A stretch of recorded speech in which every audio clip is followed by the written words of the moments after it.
Hello and welcome to History Sleep Stories. History remembers him with a single word, spoken softly or with discomfort, as though it explains everything. Mad. A king who lost his mind. A cautionary footnote in textbooks and whispered anecdotes. Yet history often prefers conclusions to beginnings, endings to origins. It compresses lives into labels, smoothing away complexity until what remains feels inevitable. But before the silence, before the locked doors and fading memory, there was a man whose story unfolded slowly, quietly, and far from the caricature that time would later preserve. What if the story you think you know is only the final chapter? What if madness was not the defining feature of his life, but the consequence of forces few noticed until it was too late? The name King George III often evokes images of instability and loss, yet those images belong to an ending, not a beginning. They tell us where he arrived, not how he lived, nor what he endured along the way. As you settle in to listen to this sleep story, a like and a subscription are a quiet way to support this channel.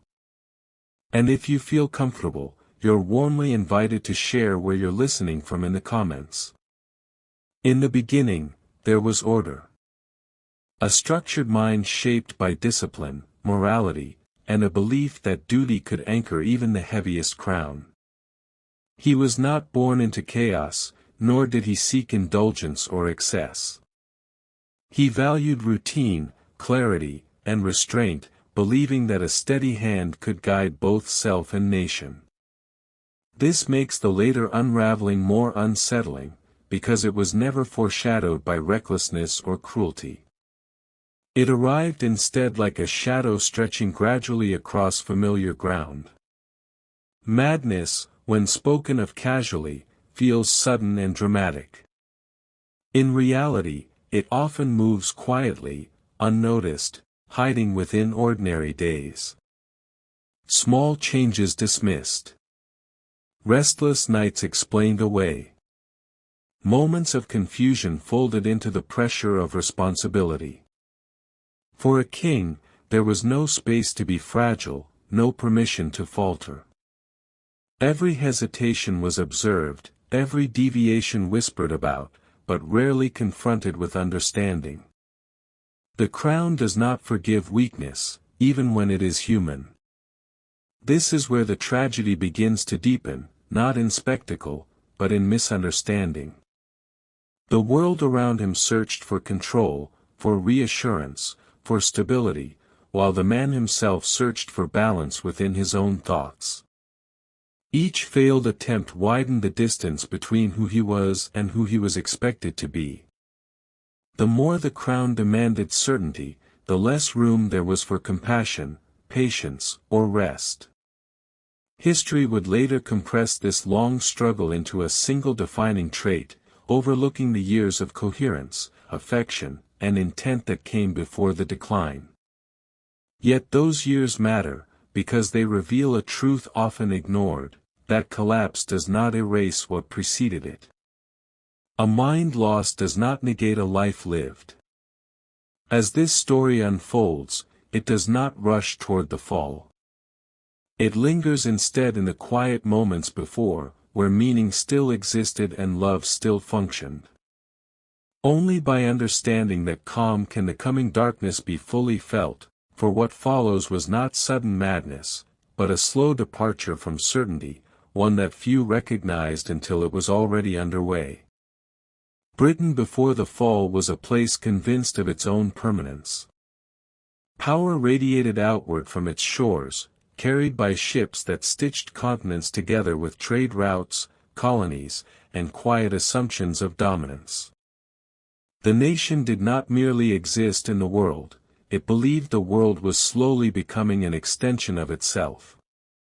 This confidence shaped everything, from the architecture of its cities to the posture of its leaders, and nowhere was it more visible than at court, where tradition was treated not as habit, but as law. The monarchy stood at the center of this expanding universe, less as a symbol and more as a stabilizing force meant to embody continuity. A king was not simply a ruler, he was the axis upon which order turned. The crown demanded consistency, predictability, and emotional restraint. Public confidence depended on the belief that the monarch was unshakable, immune to doubt, fatigue, or inner conflict. To rule Britain at its height meant carrying not only authority, but the illusion of certainty at all times. Court life reflected this expectation with quiet severity. Every movement was governed by protocol, every word measured against precedent. Appearances were not personal expressions but political tools, carefully maintained to reassure a watching nation. Within these gilded rooms, individuality softened into duty. Privacy was scarce, vulnerability nearly impossible. A king lived constantly observed, his inner life flattened beneath ceremony and obligation. Beyond the palace walls, the empire expanded with relentless momentum. The reach of the British Empire stretched across oceans, bringing wealth and influence, but also complexity and strain. Decisions made in London reverberated thousands of miles away, affecting lives the monarch would never see. Each success reinforced the myth of control, yet each expansion quietly increased the weight placed on the crown. Power multiplied responsibility, and responsibility allowed no room for fragility.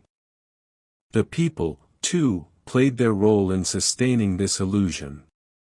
Loyalty to the crown was intertwined with national identity. The king was expected to be a moral compass, a steady presence whose composure reassured a society navigating rapid change. Industrial growth, shifting class structures, and political tensions demanded a monarch who appeared calm, rational, and eternally capable. The idea that such a figure could falter was not merely uncomfortable, it was unthinkable.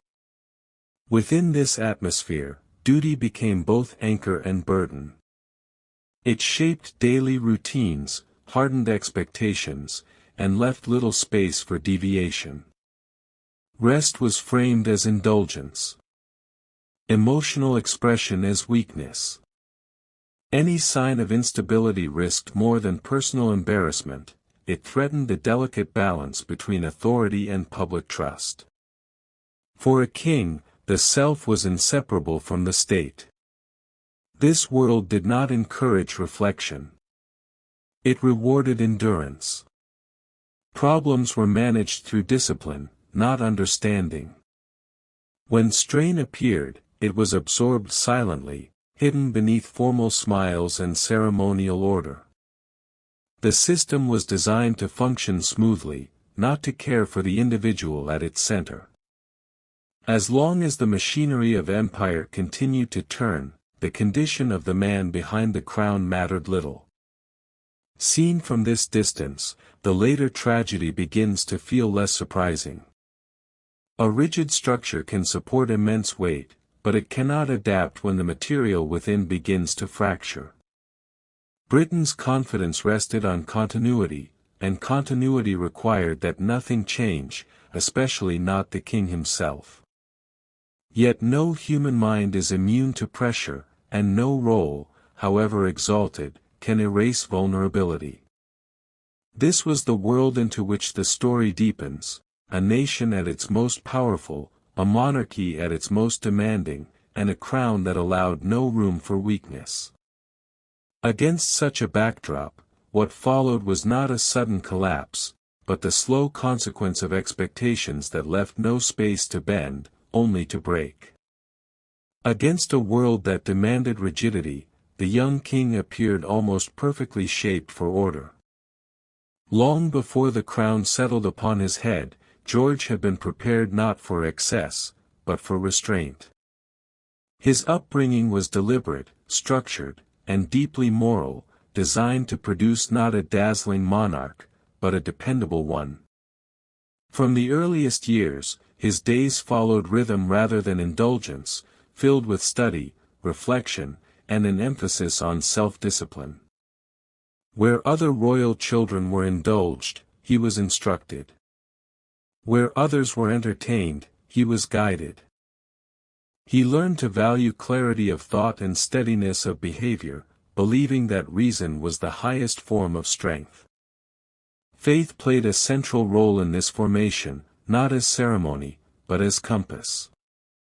Duty, to him, was not an abstract expectation imposed by rank, it was a personal obligation, internalized and carefully honored.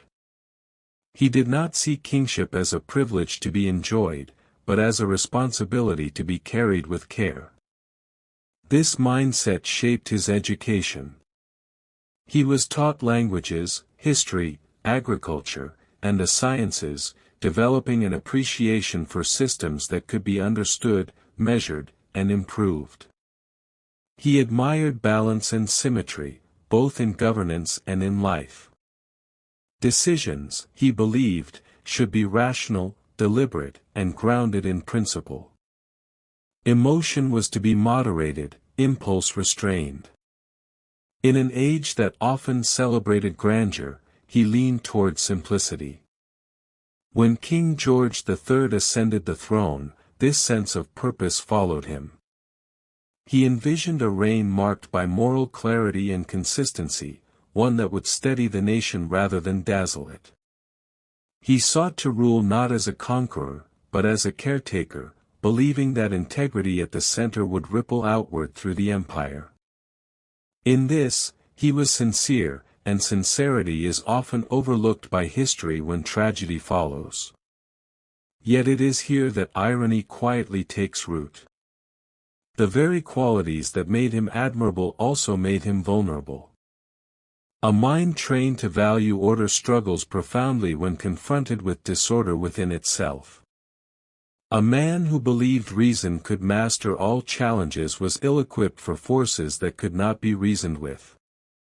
Chaos, when it arrived, did not merely disrupt his rule, it contradicted his deepest beliefs about how the world should function.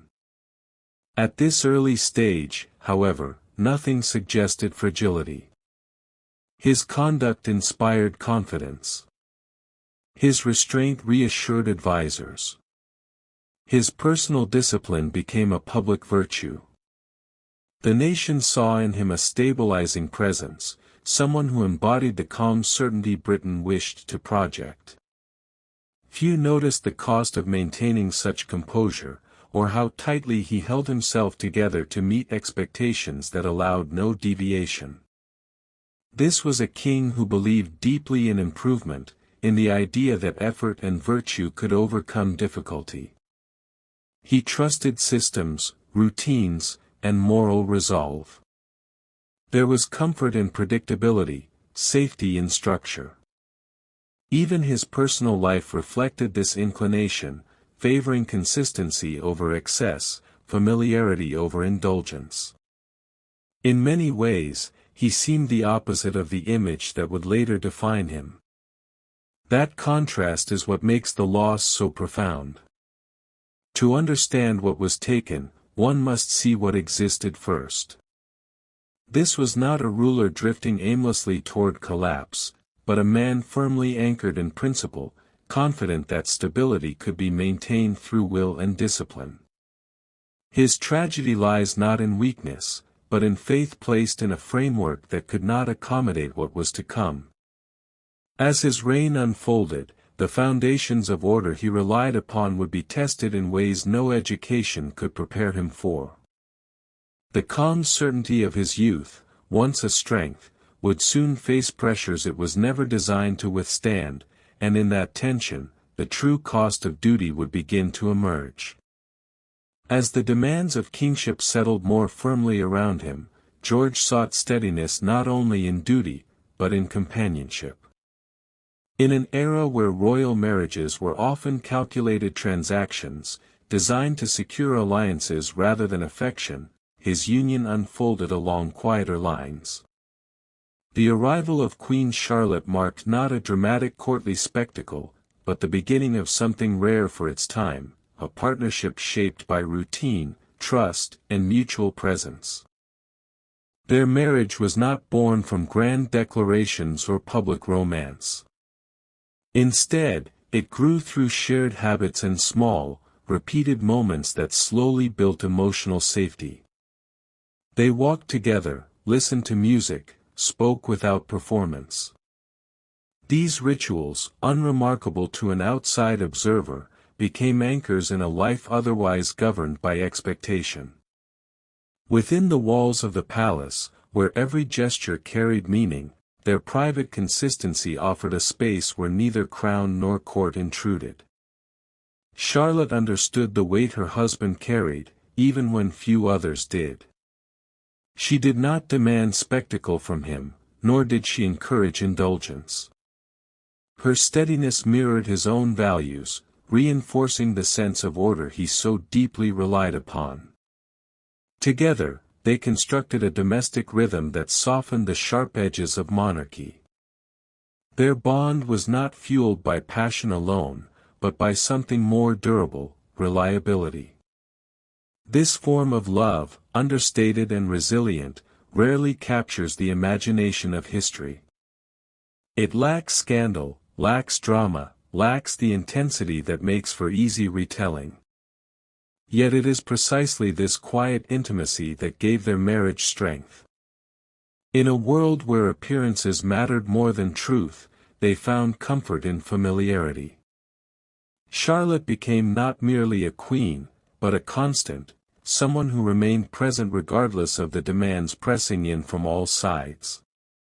The emotional safety they created mattered more than either could have known. For George, whose identity was inseparable from responsibility, the ability to step briefly outside his role was essential. With Charlotte, he was not performing kingship, he was simply existing. These moments did not erase the pressures he faced, but they offered relief from them, a place where vigilance could soften without consequence. Over time, this companionship deepened into loyalty that required no validation. Charlotte did not challenge his need for structure, she reinforced it gently. Their shared values allowed silence to be comfortable rather than threatening. Even their differences were absorbed without conflict, managed through patience rather than power. This equilibrium was fragile, though neither recognized it as such. It relied on continuity, on the assumption that the man she knew would always remain accessible. What makes this marriage so poignant in hindsight is not that it was extraordinary, but that it was ordinary in ways royalty rarely allowed. They built a life not around conquest or ambition, but around presence. Children filled their days, routine shaped their evenings, and familiarity became a source of strength. This normalcy, achieved within an abnormal role, became the emotional center of George's world. Yet the very intimacy that sustained him would later become a source of quiet pain. Love grounded in recognition depends on continuity of mind. As long as George remained himself, their rituals held meaning. As long as memory and awareness persisted, loyalty felt reciprocal. But love does not disappear when recognition falters, it merely changes shape, often becoming heavier to carry. For now, though, this chapter of their life glowed with stability. The future had not yet revealed its fractures. Charlotte stood beside a man confident in reason, committed to order, and anchored by affection. Together, they represented the ideal the monarchy wished to project: harmony, morality, and calm endurance. This emotional foundation would become central to everything that followed. When certainty began to loosen and routines no longer held, it was this bond that would be tested most severely. The love that once provided balance would soon be asked to survive absence, confusion, and the slow erosion of familiarity, marking the point where personal devotion collided with forces beyond either of their control. At first, nothing felt dramatic enough to name. Life continued in familiar patterns, carried by routine and expectation, and if something was slightly off, it was easy to explain away. A restless night here, an unusually long stretch of wakefulness there. Kings were allowed fatigue, after all. The demands of empire were heavy, and vigilance was often mistaken for virtue. When sleep became elusive, it was framed as dedication rather than warning. Gradually, the nights lengthened. Thoughts refused to settle, circling endlessly without rest. What once felt like clarity began to sharpen into agitation, a mind working faster than the body could follow. Words came quickly, sometimes too quickly, spilling forward without pause. Conversation stretched on, urgent and relentless, driven by a need to resolve ideas that no longer found resolution. Those around him listened politely, unsure whether they were witnessing intensity or something less easily defined. These moments did not arrive as a rupture, but as interruptions. Small deviations in a man otherwise known for restraint. It was tempting to see them as evidence of pressure, the natural strain of responsibility. Advisors reassured themselves. Family members waited. In a world accustomed to maintaining appearances, waiting felt safer than asking questions no one was prepared to answer. Confusion followed quietly. Not the kind that draws attention, but subtle lapses that unsettled only those closest to him. A forgotten detail. A repeated concern voiced moments apart. Instructions given with absolute certainty, then revisited as though they had never been spoken. Each instance, taken alone, seemed harmless. Together, they formed a pattern that was difficult to ignore, yet equally difficult to confront. For King George III, whose identity was anchored in reason and control, these changes were deeply distressing. He sensed the imbalance before anyone else did. The mind he trusted above all else was no longer responding as it once had. Attempts to impose order only heightened the strain, as effort replaced ease. The harder he tried to steady himself, the more elusive steadiness became. Those closest to him felt the shift as unease rather than alarm. Charlotte noticed the tension behind his eyes, the way silence no longer brought rest. Yet she, like others, moved gently, hoping stability would return if given time. Love encouraged patience. Duty encouraged discretion. No one wished to name what had not yet declared itself. The court, ever observant, responded with quiet adjustment. Schedules shifted. Conversations were managed. Moments of intensity were redirected or softened. The machinery of monarchy adapted instinctively, protecting the image of continuity while the man at its center struggled to maintain it. This careful choreography masked the growing divide between appearance and reality. What made this phase so unsettling was its ambiguity. There was no single moment to point to, no clear beginning.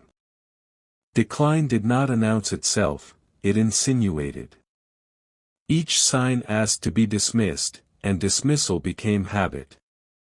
Recognition lagged behind reality, slowed by fear of implication. To acknowledge instability in a king was to question the very foundation of order. Internally, the experience was far less subtle. The racing thoughts, the inability to rest, the sense that ideas were multiplying beyond control created an exhausting inner landscape. Relief became temporary, achieved only through constant motion of mind. Exhaustion followed, deepening confusion and intensifying agitation. The cycle fed itself, unseen and unnamed. This was not madness as history would later imagine it.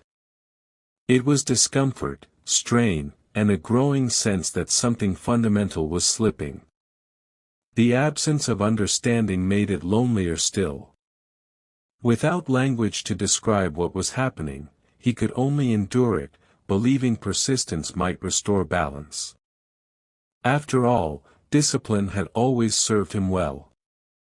Yet discipline cannot correct what it does not comprehend. As days passed and nights continued without rest, the small cracks widened imperceptibly. The rituals that once grounded him began to falter, their comfort diminished by the unpredictability of his own thoughts. Stability, once assumed, now required effort, and effort no longer guaranteed success. This quiet phase, easily overlooked in retelling, was where the true tragedy took root. Long before confinement or loss of recognition, there was this slow erosion of certainty, witnessed by few and understood by none.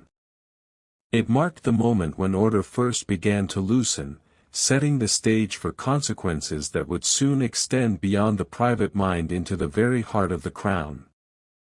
In an age where reason was prized above all, the human mind remained largely a mystery. Medicine had made strides in anatomy and observation, yet when it came to the subtleties of mental health, understanding was limited, fragmented, and often misguided. Minds that wandered, faltered, or refused to conform to expectation were not seen as deserving of empathy or careful study, they were objects to be restrained, classified, or corrected through methods that today seem cruel in their simplicity. For a king whose internal life had begun to falter, the very culture of healing became an additional weight, a reflection not of personal failure but of the limitations of the era. The physicians of the 18th century approached mental disturbance with a mixture of authority and speculation. They believed in balancing the humors, regulating diet, and enforcing sleep schedules as a cure for unrest or agitated minds. Bloodletting, purging, and restrictive regimens were common prescriptions, administered with conviction and without question. Their expertise carried weight precisely because society trusted visible action over subtle understanding. A remedy that could be measured or performed carried authority, regardless of whether it improved the patient's condition. In this environment, the king's unrest was not merely medical, it was a political and social problem as well. What makes this period particularly striking is the contrast between belief and reality. Medicine assumed control without true comprehension, claiming to know what the mind required while often worsening the situation. Sleeplessness might be treated with sedatives that dulled thought but heightened confusion. Agitation could be met with restraint that provoked fear or humiliation. Instruction and advice, given with the utmost confidence, could collide violently with the fragile inner world of a mind under pressure. Each intervention carried the risk of intensifying the very symptoms it sought to alleviate. Fear played its own role, entwined with ignorance. Mental disturbance was often seen not as a condition to treat but as a threat to order. A king who displayed confusion or agitation could unsettle the court, alarm the populace, or invite political exploitation. To intervene decisively was to protect stability, yet decisive action frequently ignored nuance. Doctors, advisors, and family alike found themselves trapped between concern for the individual and obligation to the institution, unsure whether compassion or authority would better serve the crown. Even within the palace, treatments were administered with ritual as much as rationale. Baths, poultices, and constrained activity became daily reminders that the body and mind were objects to be manipulated. Each procedure, performed under the gaze of attendants, blurred the line between care and spectacle. The patient, once a man of self-discipline and awareness, now became a subject of observation, his suffering legitimized by procedure yet unrelieved by understanding. Authority, in its confidence, could sometimes be indistinguishable from oppression. Intellectual curiosity, while encouraged in other domains of life, was largely absent in diagnosing the inner workings of thought and emotion. Few asked the questions that might have illuminated cause or process, and fewer still had methods to explore answers. The complexity of mental life was compressed into observable behaviors, each interpreted as symptom rather than signal. Insight, empathy, and patience, the very qualities that might have guided recovery, were scarce commodities, crowded out by routine, expectation, and fear of public scrutiny. History often forgets how much of the tragedy lay not in the mind of the king, but in the framework around him. The tools available, the cultural assumptions, and the weight of protocol collectively shaped a response that, with the clarity of hindsight, appears misguided. The failure was not merely personal, but systemic. Authority without comprehension can only stumble, expertise untempered by curiosity or humility can only mislead. Within these constraints, the king's decline became intertwined with the limitations of his time, the unavoidable consequence of a society that valued order over insight. Yet even amid these failures, glimpses of care existed.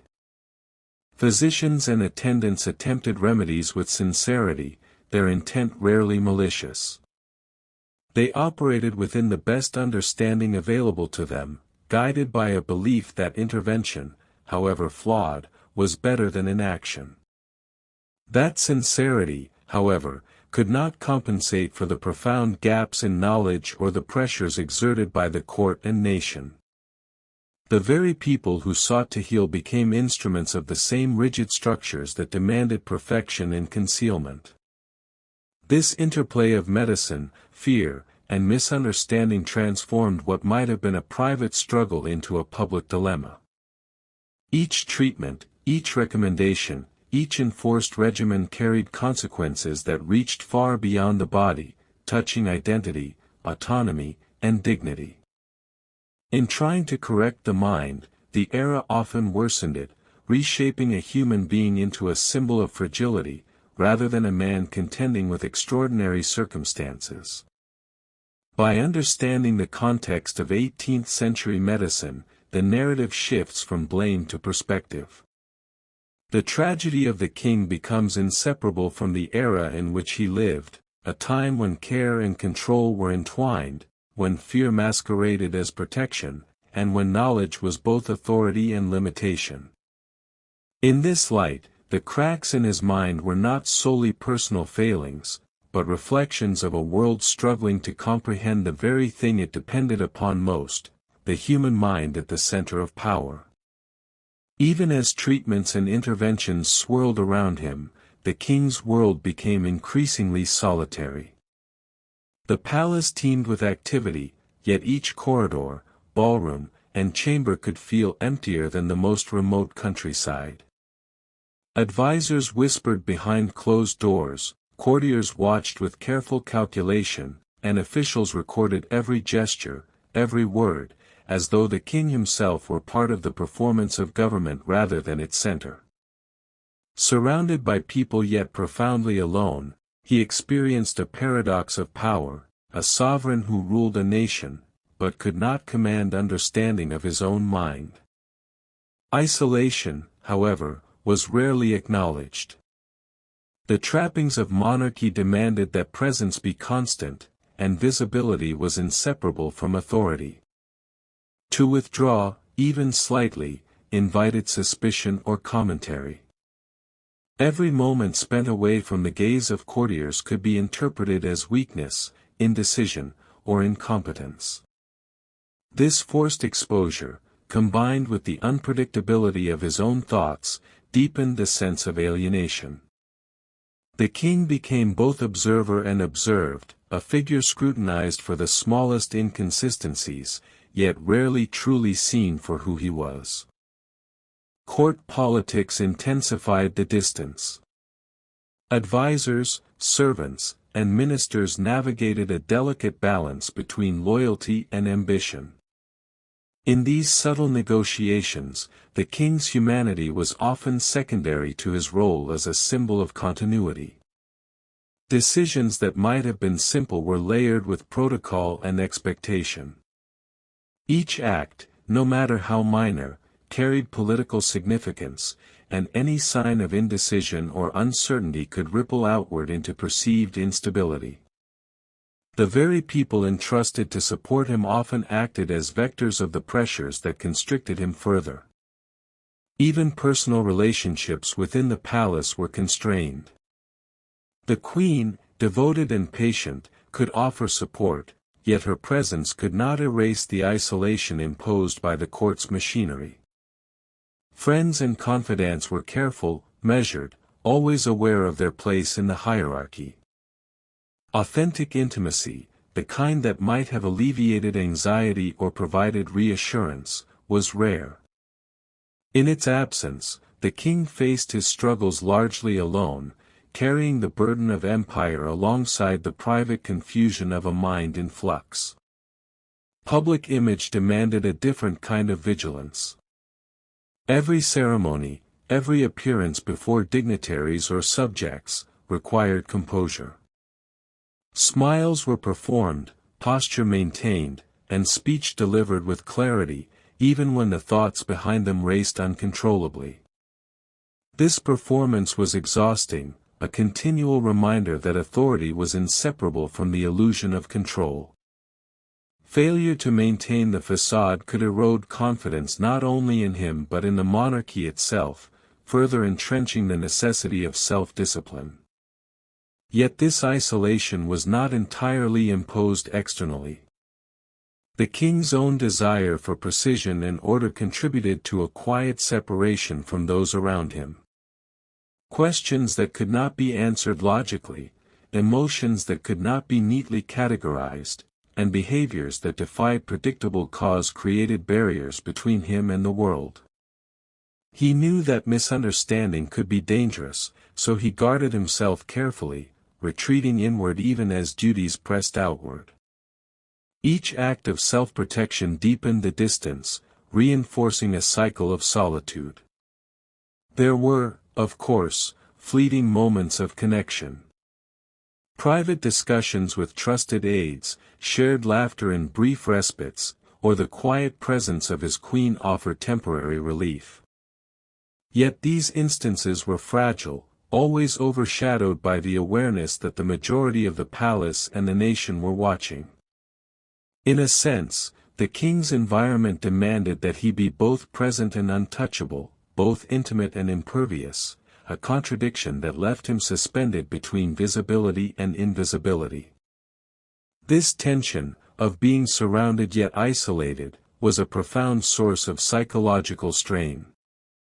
Power without understanding, authority without empathy, visibility without connection, each element reinforced the other, creating a landscape where the mind could feel trapped despite the trappings of control.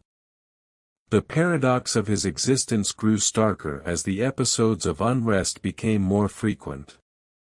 Every day presented the challenge of navigating a world that required appearances while offering little support for the realities behind them.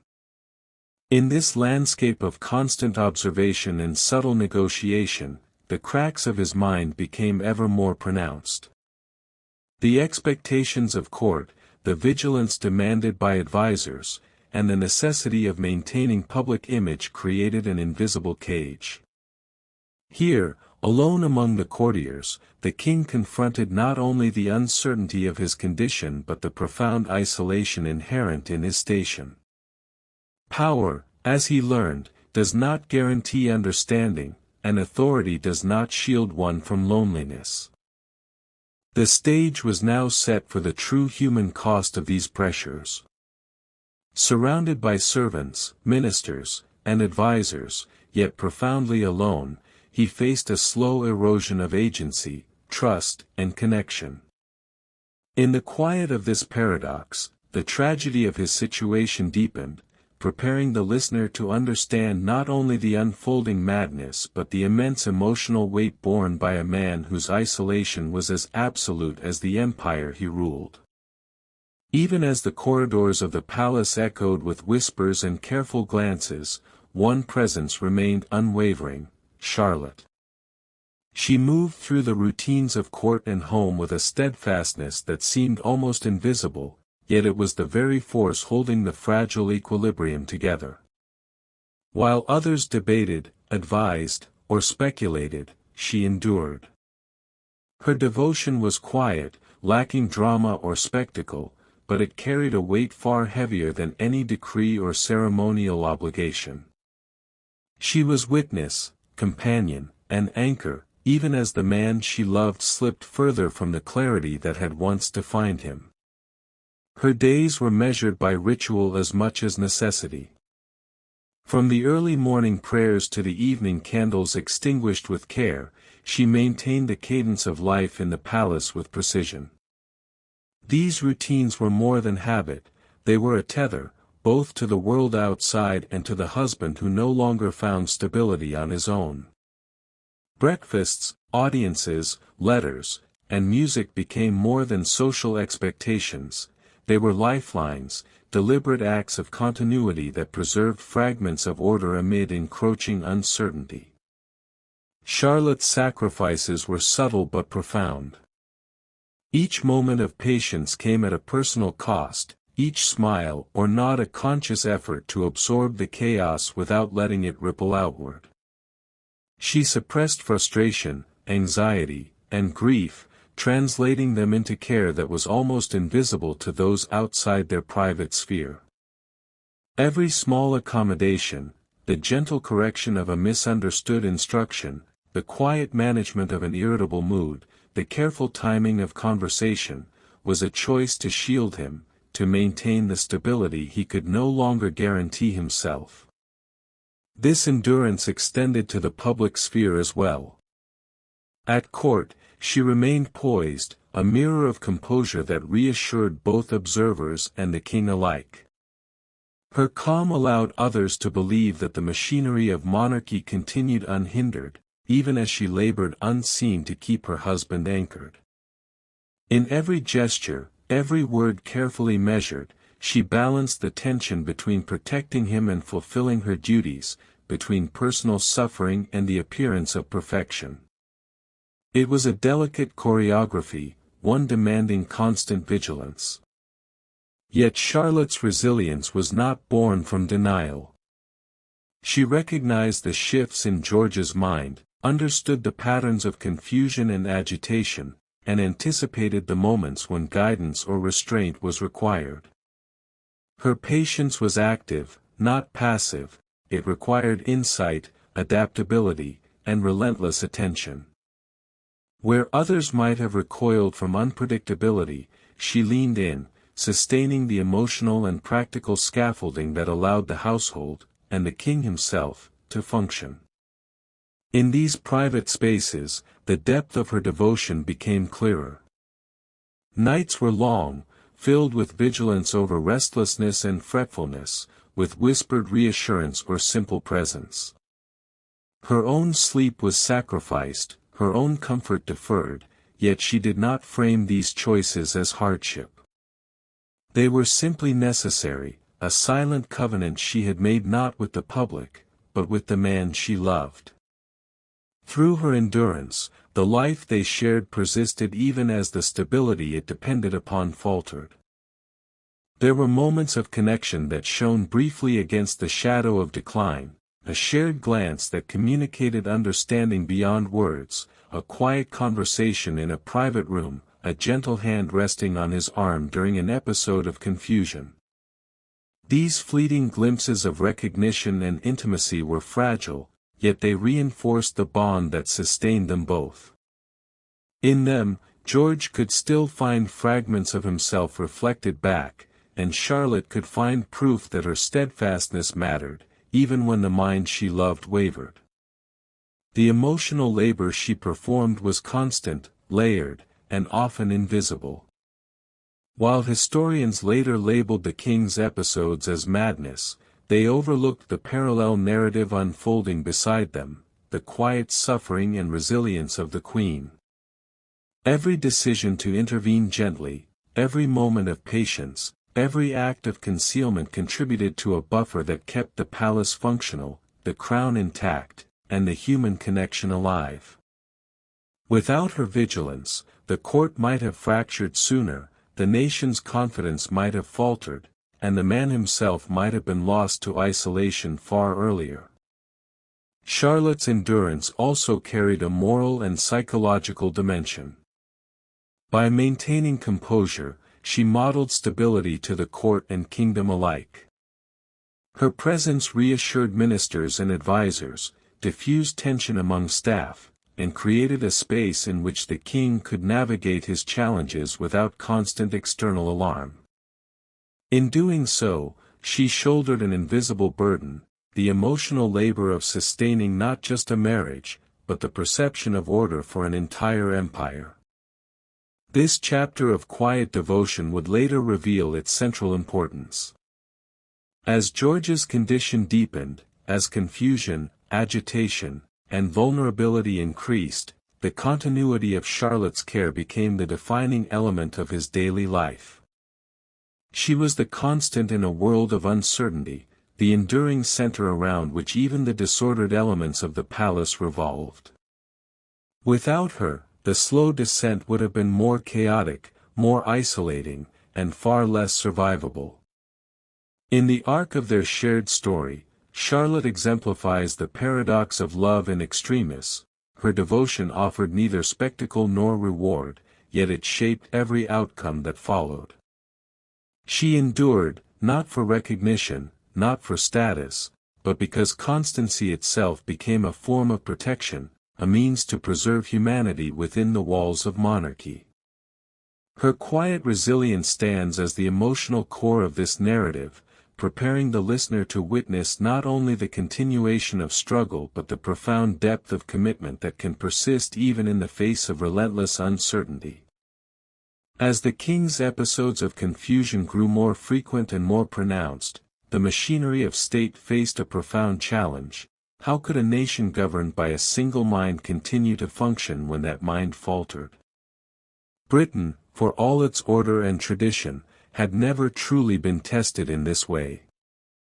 The solution was the regency, a formal transfer of authority that allowed governance to continue while the king remained alive, present in body but increasingly absent in command. The crown, it seemed, could endure even as its occupant receded from relevance.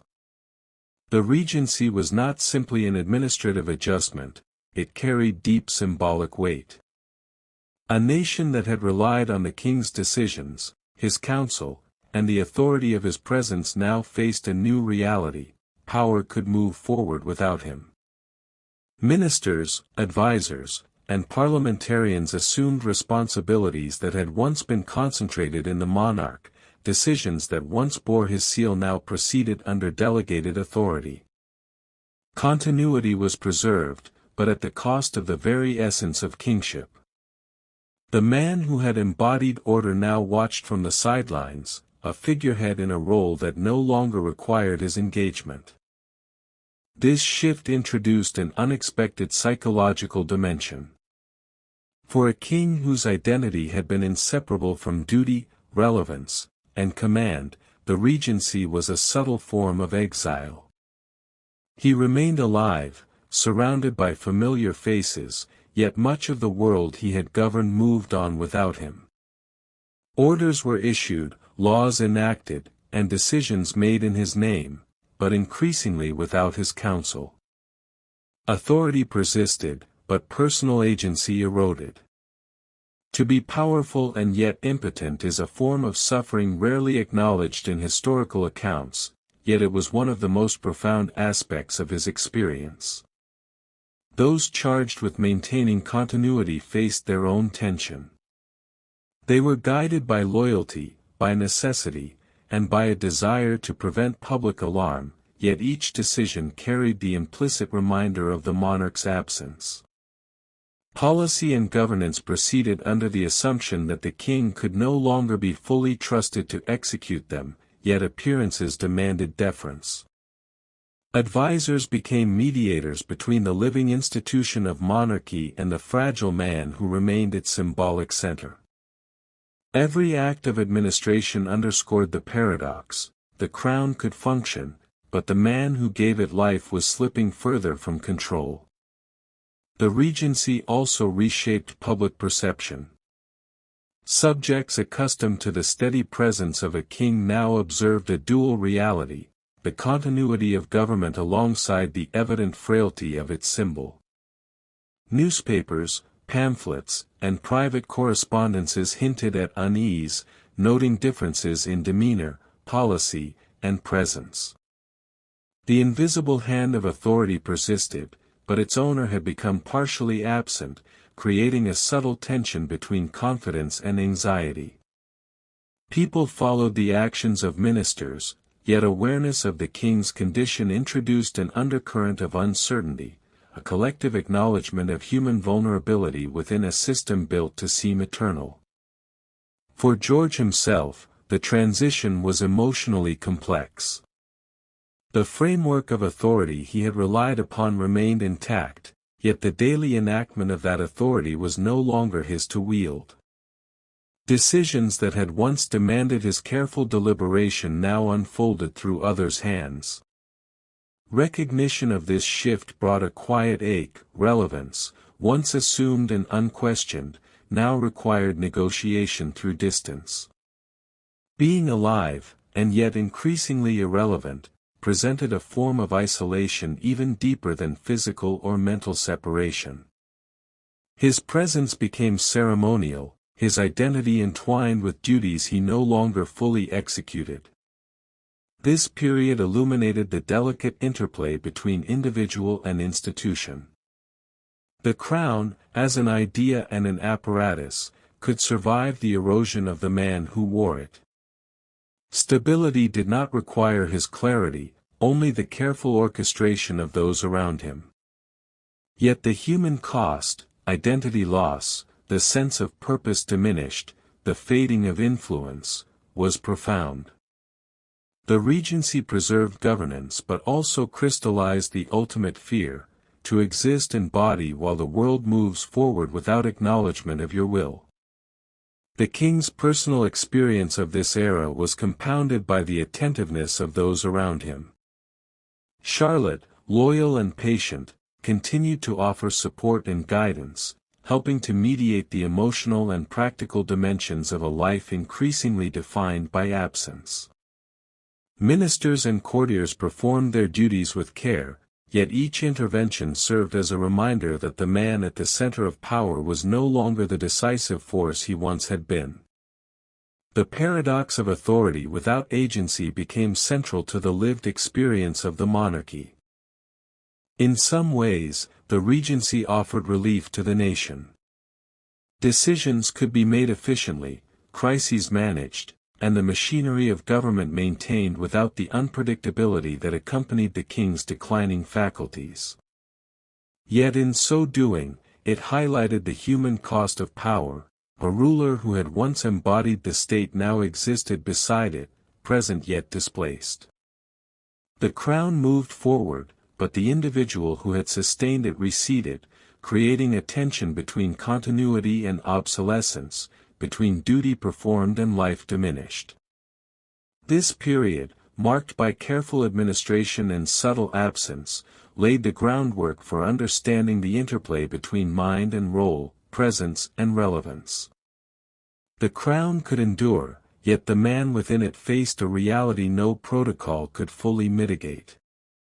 Here, the listener begins to grasp the ultimate vulnerability, that of being central to the world, and yet gradually removed from its decision-making, recognition, and influence. In this paradox, the story moves toward its next phase, where the personal and political intertwine in ways both inevitable and profoundly human. The later years of George's life unfolded slowly, almost imperceptibly, as though time itself had softened its pace to match the diminishing clarity of his mind. Days blended into one another with quiet regularity, and the world that had once demanded precision and vigilance now receded gently from him. His mind, once disciplined and alert, became a landscape of partial memory and fleeting recognition. In its place, a calm melancholy settled, a stillness that carried both sorrow and a strange, reflective peace. Vision began to falter. Familiar faces blurred, letters became puzzles, and the rooms of the palace, once ordered, navigable, and known, shifted in their contours. Objects moved subtly, shadows lengthened, and light itself seemed to take on a different weight. Where he had once observed with acuity, he now absorbed impressions softly, as if experiencing the world through a lens of muted detail. The change was gradual, allowing those around him to adjust, and preserving a sense of continuity that might otherwise have felt impossible. Confusion became a quiet companion.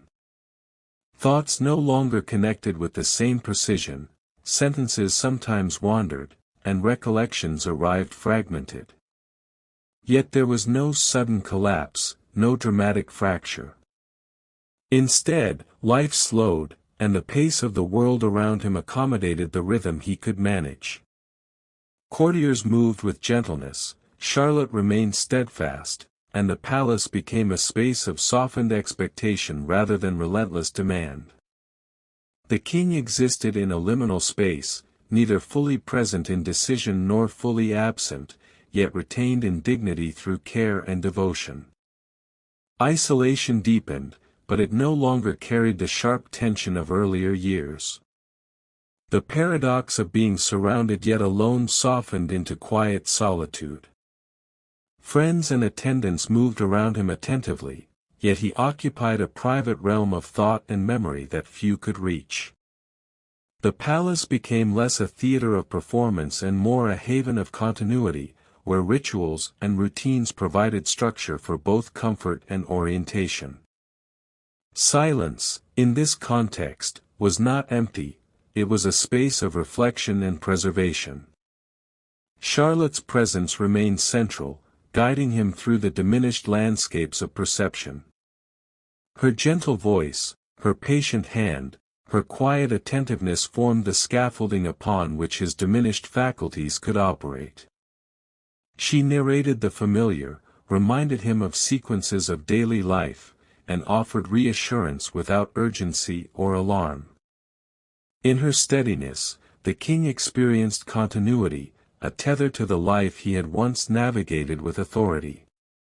Her care softened the edges of confusion, allowing each day to unfold with dignity rather than distress. The passage of time carried the inevitability of mortality, yet it arrived in a measured, contemplative manner. The fading of sight, memory, and presence was accompanied by a quiet reflection on existence itself. The rhythms of life, meals, walks, prayers, music, became points of orientation, small markers of continuity in a world where certainty had loosened. Each repeated gesture, each familiar sound, acted as both reminder and comfort, carrying a gentle emotional resonance that supported both king and listener. Even as faculties diminished, glimpses of character persisted. A laugh at a remembered joke, a quiet approval of a familiar song, a fleeting recognition of a face, all these moments punctuated the broader stillness, reminders of the person who had once ruled with reason and principle. The mind, though diminished, retained fragments of itself, and the heart, tethered to love, duty, and memory, remained remarkably resilient. The palace, too, adapted its rhythms to this softer world. Public appearances became rare or symbolic, correspondence managed through intermediaries, and routines adjusted to the pace he could maintain. In this adaptation, the machinery of monarchy continued without urgency, preserving dignity while accommodating vulnerability. The state persisted, as it always had, yet the human at its center existed in a quieter, more contemplative realm. This long fade into silence was neither abrupt nor tragic in spectacle, it was gentle, measured, and inevitable. It reflected both the passage of time and the care of those around him, a final chapter marked by reflection, adaptation, and enduring love. In these years, the listener is invited to observe the slow unfolding of life, to feel the quiet melancholy, and to recognize the dignity that remains even as control slips away. Here, at the edge of memory and presence, the story pauses to linger in calm reflection. The pace slows, the mind softens, and the focus turns inward. This is the threshold before resolution, a space where the human elements of love, loyalty, and endurance shine against the inevitability of mortality, preparing the listener for the final reckoning and emotional closure of the king's story. Even as the private life of George faded into quiet reflection, the public imagination began to take on a life of its own. Centuries later, his story would be retold, reframed, and reimagined through the lens of modern storytelling. Television, film, and literature approached his legacy not as a clinical record of symptoms and chronology, but as a narrative shaped to evoke empathy, curiosity, and emotional resonance. Among these reinterpretations, Bridgerton emerged as a particularly influential lens, blending history with fiction to explore human experience in ways that history books often cannot. The show does not dwell on dates, treaties, or medical detail. Instead, it illuminates emotional landscapes, desire, social pressure, the consequences of expectation, and the quiet tragedies that unfold behind polite facades. Through this lens, a figure like George is refracted as both human and symbolic, a reminder that power, vulnerability, and isolation are timeless experiences. Viewers are invited to connect with the essence of historical lives, not necessarily the precise facts, allowing imagination and empathy to fill the spaces left by incomplete records. Historical truth and emotional truth often diverge, yet they share a thread, both seek understanding. Bridgerton's dramatization emphasizes relational dynamics, internal conflict, and social navigation in ways that resonate with contemporary audiences. A king's struggle with authority, identity, and perception is reframed as a story of human fragility and resilience, rather than a clinical case study. In doing so, modern retellings do not erase history, they reinterpret it, offering entry points for engagement while preserving the deeper emotional arcs. This approach highlights the contrast between recorded fact and lived experience. Diaries, correspondence, and official records can outline sequences of events, yet they often omit the subtleties of internal life, the hesitation before a decision, the private grief, the loyalty of those who endure unseen. In dramatizations, these gaps are opportunities to explore what it felt like to inhabit a world of expectation, responsibility, and gradual decline. Fictional narrative thus becomes a tool for empathy, connecting viewers to a humanity that pure historical record may not fully convey. The Bridgerton lens also introduces contemporary cultural frames. Themes of visibility, performance, and social scrutiny resonate with modern audiences accustomed to navigating complex networks of expectation. By translating historical dynamics into familiar emotional terms, love, devotion, reputation, personal struggle, storytelling bridges centuries, making distant events feel immediate. The king's isolation, the queen's quiet endurance, and the court's intricate hierarchies all find echoes in the interpersonal dramas and societal pressures portrayed on screen, revealing how timeless these challenges can be.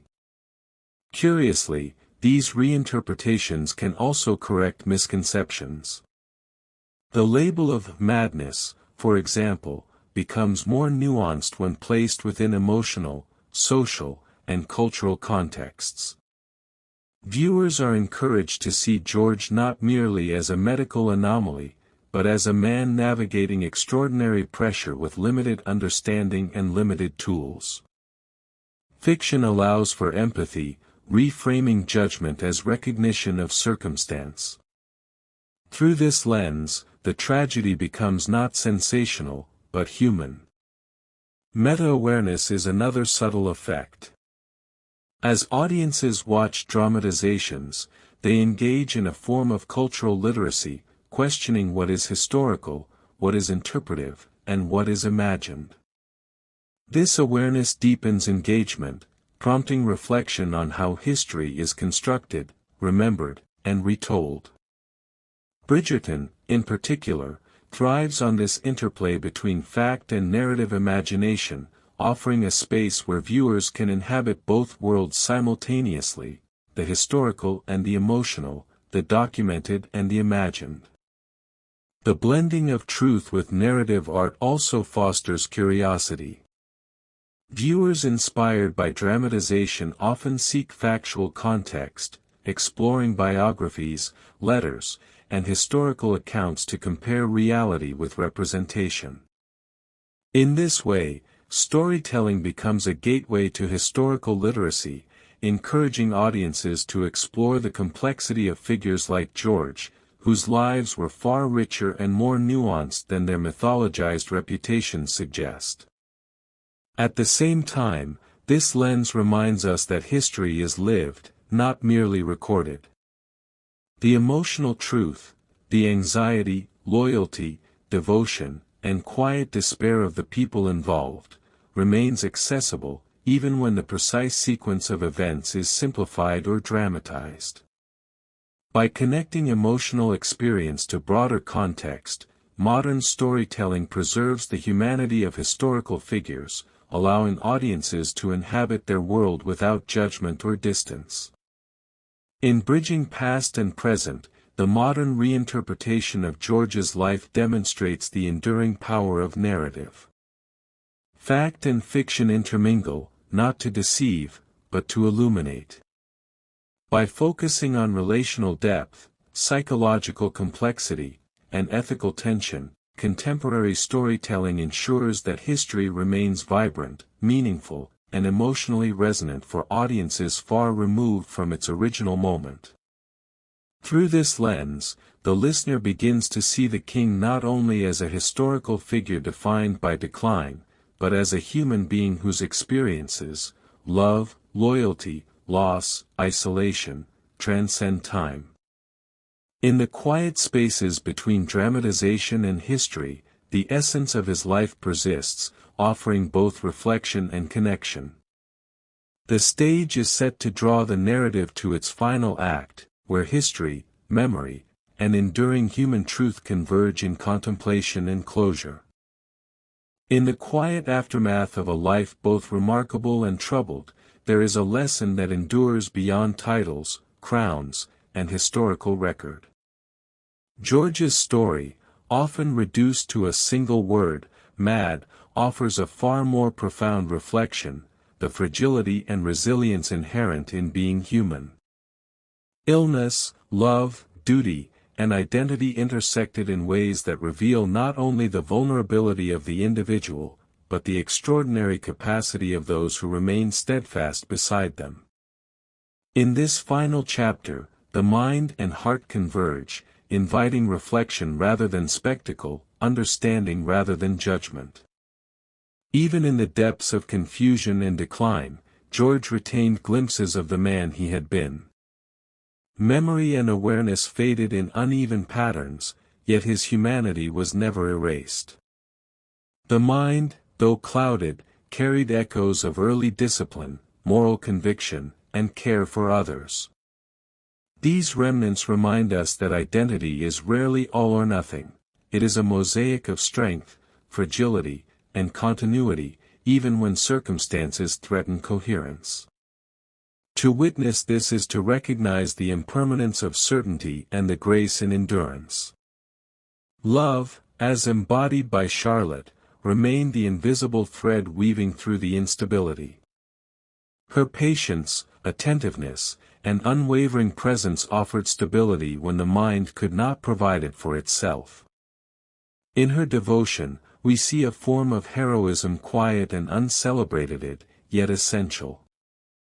The care she provided was not dramatic, not performative, but profoundly human, the act of being fully present, consistently and without expectation of reward.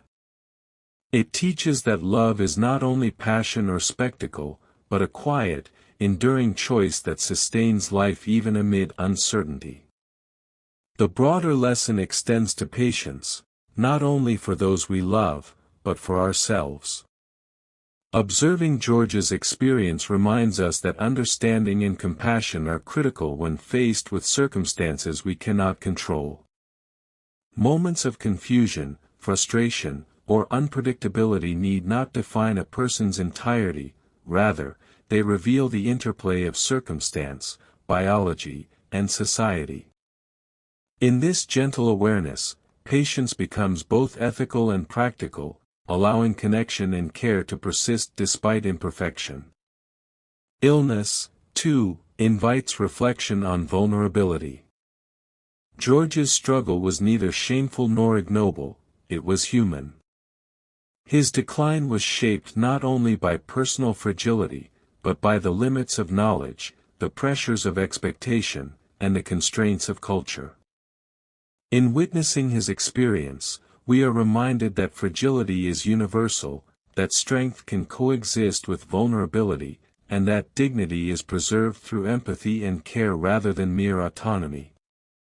Finally, his story illuminates the delicate balance between presence and relevance.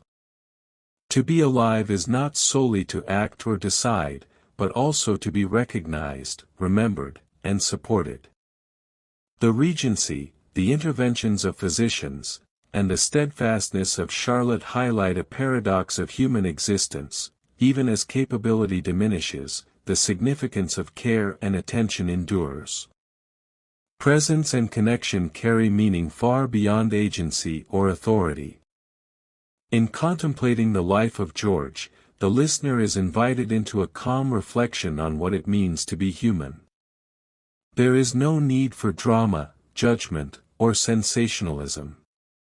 Instead, there is a recognition of fragility, the enduring power of love, the necessity of patience, and the resilience of identity even amid uncertainty. These truths are timeless, accessible to all, and quietly profound. As the story settles, there is a soft sense of closure, not in resolution or triumph, but in acceptance and understanding. The life of a king, marked by brilliance and struggle, ultimately offers a mirror, a reminder of the complexities, vulnerabilities, and enduring grace present in every human life. In this gentle reflection, the listener may rest, carrying both empathy and calm, aware that even in imperfection, there is dignity, love, and quiet beauty. Here, the curtain falls softly, leaving space for stillness, contemplation, and the subtle comfort of having witnessed a life fully, its heights, its struggles, and its enduring humanity. As you let the story of King George III settle in your mind, allow yourself to drift into calm, carrying with you the quiet lessons of patience, love, and resilience. Close your eyes, breathe slowly, and let the rhythm of your own heartbeat remind you that even in moments of uncertainty, you are safe, you are steady, and you are enough. Subscribe to our channel to continue exploring the histories and stories that soothe, inspire, and guide you gently into sleep.